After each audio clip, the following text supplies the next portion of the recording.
इस वीडियो में हम देखेंगे परसेंटेज से पार्ट 1, जानेंगे कुछ बेसिक कॉन्सेप्ट और कुछ अच्छे क्वेश्चंस को भी देखेंगे, जानेंगे कैसे उन्हें हम बहुत ही इजीली सॉल्व कर सकते हैं। तो चलिए स्टार्ट करते हैं आज की वीडियो।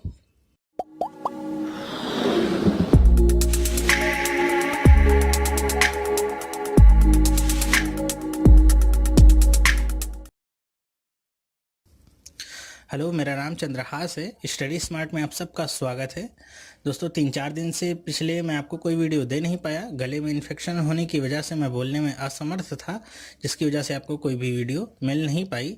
तो जो लोग अभी तक बने हुए हैं मेरे साथ, उनको मैं तहे दिल से धन्यवाद देना चाहूँगा, मुश्किल घड़ी में भी मेरा साथ देने के लिए।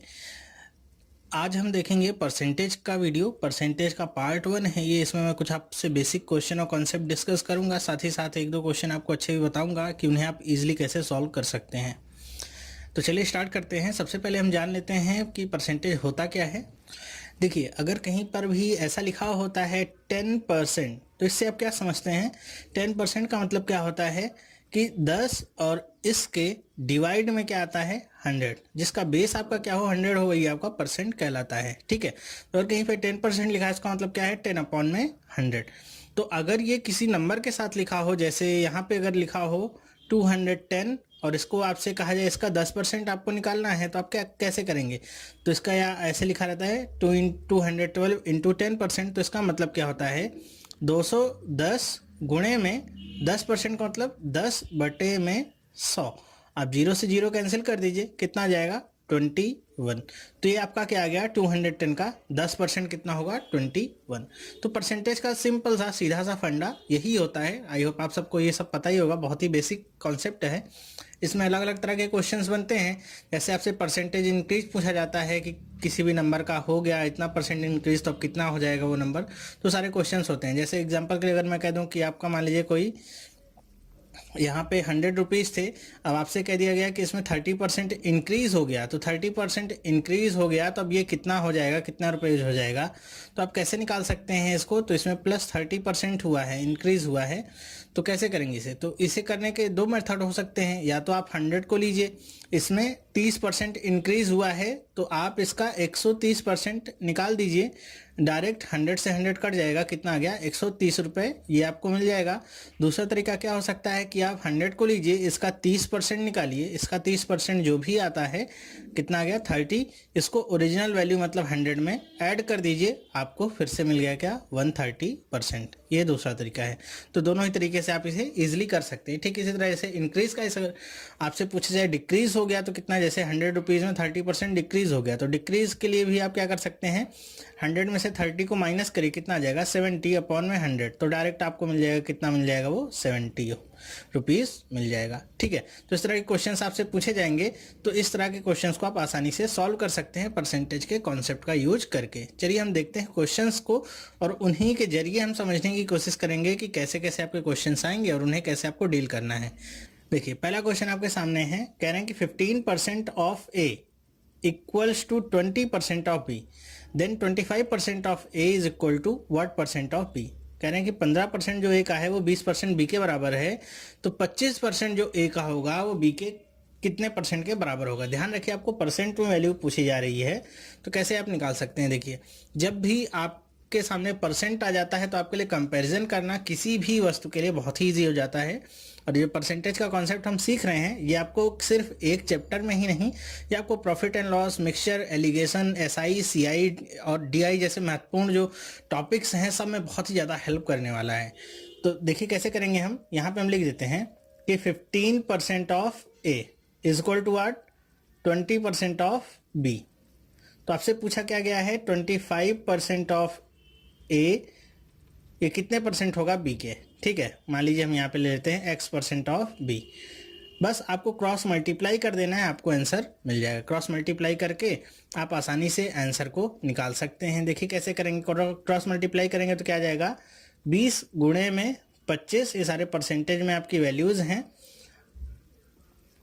अपॉन में 15। अब यहाँ पे हमने अपॉन में 100 इसलिए नहीं लिखा है क्योंकि सारे परसेंटेज में वैल्यूज हैं, तो सब आपस में अपॉन में 100 कैंसिल हो जाएंगे। एक्स की वैल्यू आपको रिड्यूस होकर ये मिल जाएगी।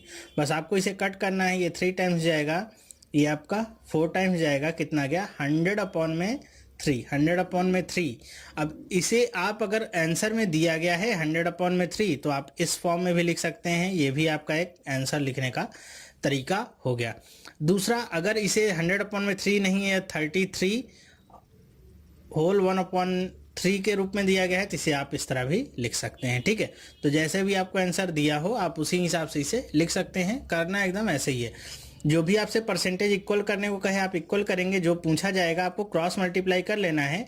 100 लिखने की भी जरूरत नहीं, क्योंकि सारे कैंसिल आउट हो जाने हैं, तो लिखने की जरूरत नहीं, सीधे आपको आंसर मिल जाता है। आई होप आपको ये समझ में आया होगा। चलिए दूसरा क्वेश्चन देखते हैं। A person salary has increase from 7200 to rupees 8100, what is the percentage increase in his salary. कह रहे हैं कोई पर्सन है जिसकी पहले सैलरी कितनी थी, 7200 रुपये थी, अब इंक्रीज होके हो गई 8100 रुपये। तो बताइए कितना परसेंट इंक्रीज हुआ है। ध्यान रखिएगा, रुपए में वैल्यू नहीं पूछा है, परसेंट में वैल्यू पूछा है, कितना परसेंट इंक्रीज हुआ है। तो कितना परसेंट इंक्रीज हुआ है कैसे निकालेंगे आप देखिए, आपको दोनों के बीच का डिफरेंस निकालना होगा। 72 और 8100 का डिफरेंस कितना आ गया, 900 रुपीज़।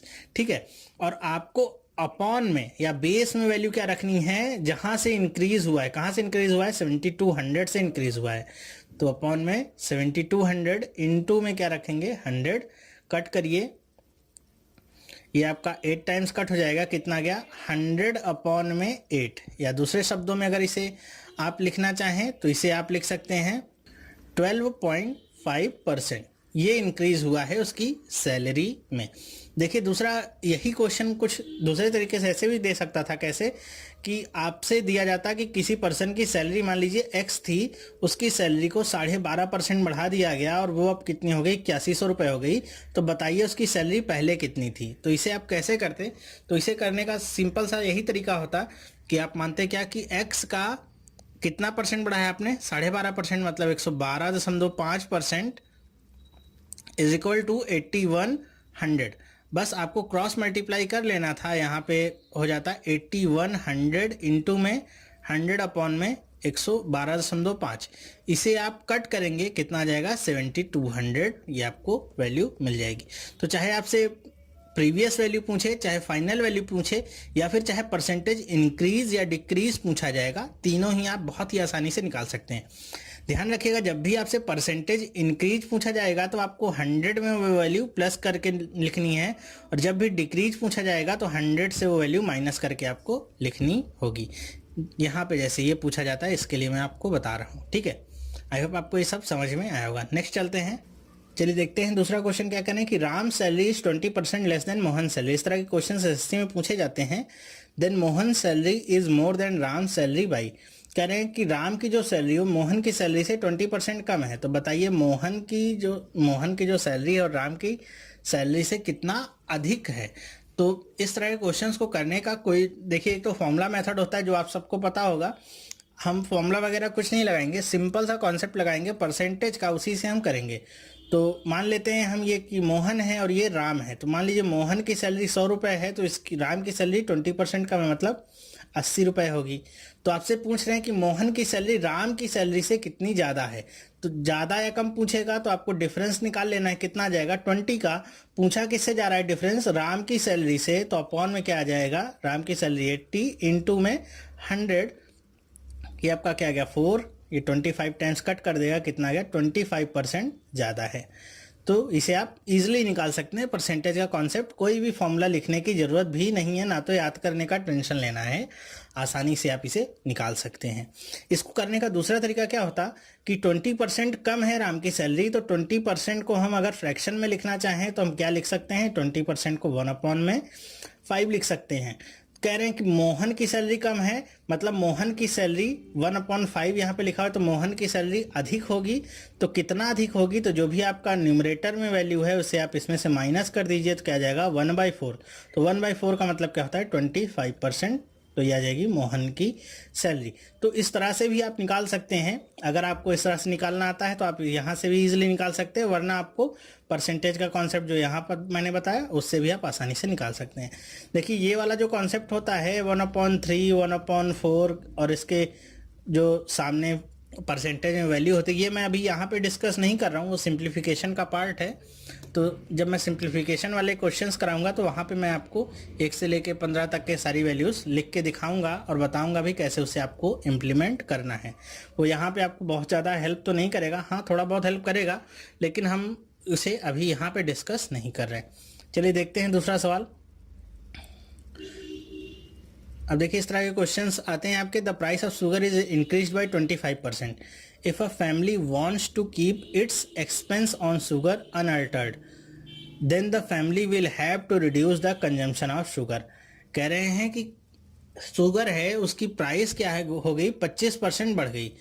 तो अगर कोई फैमिली है जो शुगर खरीद रही थी, उसको अपना जो एक्सपेंस है या कह दिए एक्सपेंडिचर है वो बढ़ाना नहीं है, ना तो कम करना है, बराबर बनाए रखना है। तो क्वांटिटी में उसको कितना कम लेना होगा शुगर, ताकि उसका खर्चा ना बढ़े। तो सिंपल सी बात यहाँ पे ये होती है कि आपको बताना क्या है कि उसको क्वांटिटी कितनी कम करनी होगी। तो अगर आप देखिए ऐसे, तो जो भी प्राइस होगा अगर हम उसको क्वांटिटी से गुणा कर देंगे तो हमको क्या मिल जाएगा, उसका एक्सपेंस, ठीक है, या एक्सपेंडिचर हमको मिल जाएगा, ठीक है। तो अगर हमने प्राइस को बढ़ा दिया है तो जाहिर सी बात है क्वांटिटी को कम करना होगा उसी रेशियो में, ताकि दोनों का जो गुणा यहाँ पे ई आया है वो हमेशा आपका ई बना रहे, ठीक है। तो कैसे करेंगे इसे, तो चलिए हम मान लेते हैं जब भी इस तरह के क्वेश्चंस को करेंगे तो हम हमेशा प्राइस से स्टार्ट करेंगे। प्राइस को हम हमेशा क्या मानेंगे, 100 मानेंगे।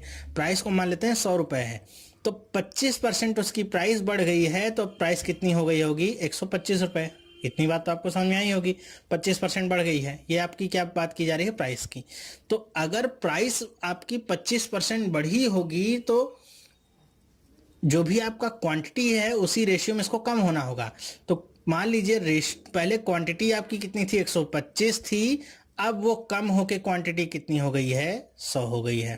क्वांटिटी में कमी, ये आपका प्राइस में बढ़त दिखा रहा है, तो ये क्वांटिटी में कमी दिखा रहा है।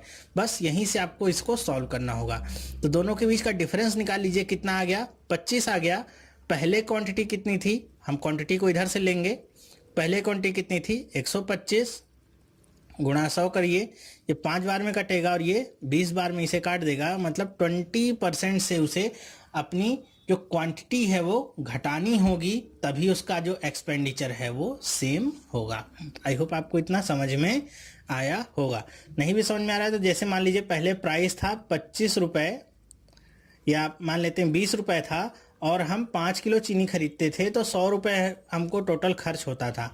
अब प्राइस उसका बढ़ गया है, 25 रुपये हो गया, तो हम 4 किलो ही चीनी खरीदेंगे, जिससे हमारा जो खर्चा है 100 रुपये बना रहे, ठीक है। खर्चा 100 रुपये बना रहे, तो हमको यहाँ पे क्वांटिटी में कम करना होगा। तो वही हमको बताया जा रहा है कि अगर 25% हमने प्राइस बढ़ा दी है तो क्वांटिटी को कितना परसेंट कम करना होगा, तो ये आ गया 20%। इसको आप हमेशा ऐसे ही करेंगे कि जो भी आपको प्राइस दिया, प्राइस आपको नहीं भी दिया है तो आपको प्राइस से लेके चलना है कि 100 रुपये उसकी प्राइस है, कितना ज़्यादा या जितना कम होगा उसको आप दूसरी तरफ लिखेंगे। और क्वांटिटी को आपको पीछे से लिखना है कि क्वांटिटी आपकी अगर पहले 125 रही होगी तो अब घट के कितनी हो गई होगी, 100 हो गई होगी।